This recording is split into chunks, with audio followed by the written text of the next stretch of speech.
বকলৰ ধান কোন দেশৰ মাটিত ভৰি পৰে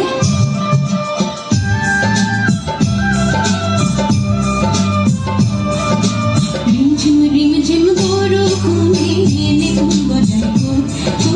গিৰ গিৰ গিৰ গিৰ গাঁৱৰে মাদল বজাই ক'ত এই অসম দেখত অসম দেখত এই মাইহাং বাতি ফুৱাত পানী যাছে পুজি ক'ত তাৰ পদূলিৰ কেতে কিনো মনে মনাই ক'ত এই অসম দেখত অসম দেখত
देखो